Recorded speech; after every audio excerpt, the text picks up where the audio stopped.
Houston, what do you talk about regarding log lines in your current book? So I always like to approach a log line of one, be able to explain the story that you're talking about. You know, the plot of your story needs to be teased in the log line. But at the same time, if you can also set up the larger play in the log line, which primarily is creating a world and being able to communicate the story world in that log line, then not only do you tease the plot, but you also tease the world, which is the bigger play. And so the log line is just the starting point that your project has to exist beyond the log line. So your log line is just one story that's going to take place, hopefully in this larger world where multiple stories take place and cross over and connect in all these interesting ways. And so, if you can even approach your log line with an interesting world attached and embedded in the log line, then that's going to give you that's going to intrigue people. Maybe even more than the plot itself. So if you remember the trailer guy, a guy named Don LaFontaine, he was in a world. You know, he would start he's the movie trailer guy. He would always do those voiceovers. Right. He sort of coined that in a world thing. Sure. And what he's doing is, in a world, he sets up the context of a story world. And then he's going to tell you in the midst of a trailer what the story is inside that world. So, you know, in a world where one day a year all crime is legal, we have a family who is being terrorized by somebody, right? So that's like, that's how to set up the Purge. So the story world of the Purge is a country where one night a year all crime is legal. Interesting story world, interesting concept that is far bigger than one individual story. But if you can say, in a world where all crime is legal for one night a year, then move into your individual plot.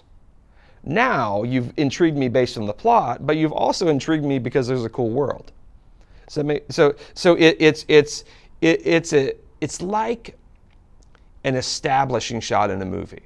So establishing shot in a movie is if instead of cutting directly into here where we're doing this interview, we're going to first show the outside of the entire building and then move in here. Right. So the reason an establishing shot is a normal thing in filmmaking is because the audience is more comfortable knowing where we are than moving into something very specific.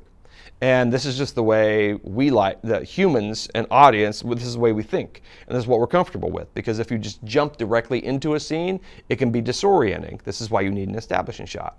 So I look at seeding a story world inside of a log line like having an establishing shot for your log line.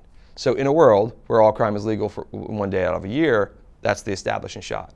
Then we're jumping into the scene, which is your individual plot, which, you have a husband and wife who seek to survive the night from a guy who breaks in their house, right? So it's an interesting thing of like, how do we create big concepts from the beginning? How do we create the big IP?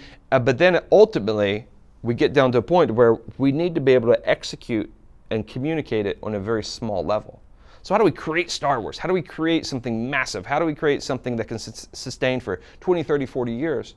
But then when I'm talking to you as a producer, or I'm at a pitch fest, or whoever I'm talking to, how do I boil it down to a line? Because again, we need a good story world and we need a good story.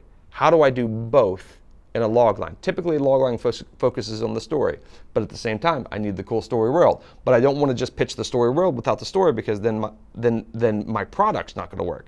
So I need both, and so I think you craft the log line in a really interesting way to do both. And it's just a different type of a process, but to approach it. But I think it's always very helpful.